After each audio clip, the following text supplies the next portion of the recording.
ATSIC was troubled from the first vote. It was supposed to be a revolution in Aboriginal affairs, an attempt at self-determination that put control back into Aboriginal hands through elected representatives. But nearly 3 years later, its critics remain, and they're not all conservative or white. I think it's one of the biggest disasters in Aboriginal affairs policy in the last 40 years. It's been established for 3 years with a budget of an annual budget of $1.13 billion, and as far as I can see, they've made very little inroads into effecting resolutions. Many simply didn't believe the rhetoric in 1990 and did not vote in the first ATSIC elections. Of more than 250,000 Aboriginal and Torres Strait Islanders around Australia, only 34,000 bothered to vote, about 14%. Those few elected councillors to sit on 60 regional councils around Australia, a kind of black parliament. The councils then elected their own cabinet of 17 commissioners to sit on a board with 3 other commissioners appointed by the government. The board supposedly decides how to spend more than $800 million a year. There are more Aboriginal people involved in having a say about what happens in Aboriginal affairs. It is the first time in 200 years that that has happened.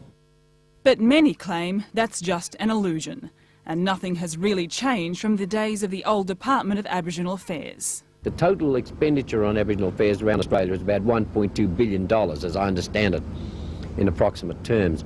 That's a lot of money, and if that's only used to prop up organisations around Australia to do very much what they did last year and what they're going to do the next year and the next year and the next year, I don't see any purpose.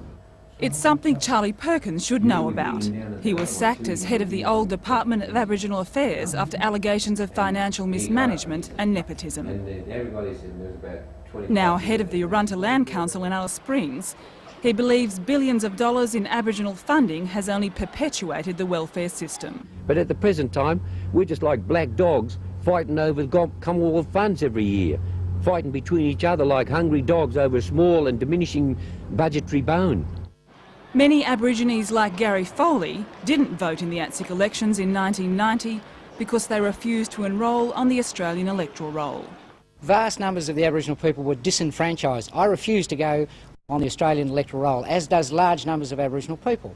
However, ironically, I was able to stand as a candidate in the recent federal elections, despite the fact that I'm not on the Australian electoral roll. Of the few who did vote, many voted for their own families. So the people who were elected came from the biggest families. We can't change. When you're born into a family, you're in that family, and to go against the family would be wrong. You support your kin, and they in turn look after you after you've been elected. We've got to get rid of the factional element and become more egalitarian, fairer, and to represent the Aboriginal community across the board. So a small, select group of voters elected a small, select group of representatives who have control over an enormous amount of money. Some very powerful groups exert an influence at the commissioners' meeting, and they can make sure that their organisation or their tribe gets more money than anybody else. The whole idea of setting up ATSIC was to give Aboriginal people control over the things they criticised non-Aboriginal people for. But many believe what they've done is replaced a white bureaucracy with a black one. ATSIC admits its bureaucracy is cumbersome, and that a lot of money is used not on programs, but on paying white public servants and hundreds of councillors to travel to meetings where sometimes no decisions are made.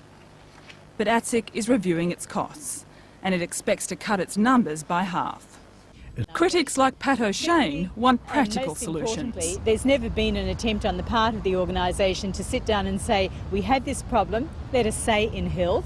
We know that this is a curable problem. We know it will take us 3 years to fix it, and it will take a budget of $300,000 a year to fix it. Let's deal with that.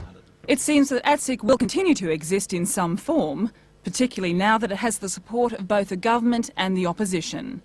But its final form is likely to change. Surely we should be looking at, is the money making any difference? It's all very well to spend taxpayers' money, but surely we should be looking at whether that money's helped people or not. And that's what ATSIC will have to show in the next 6 months.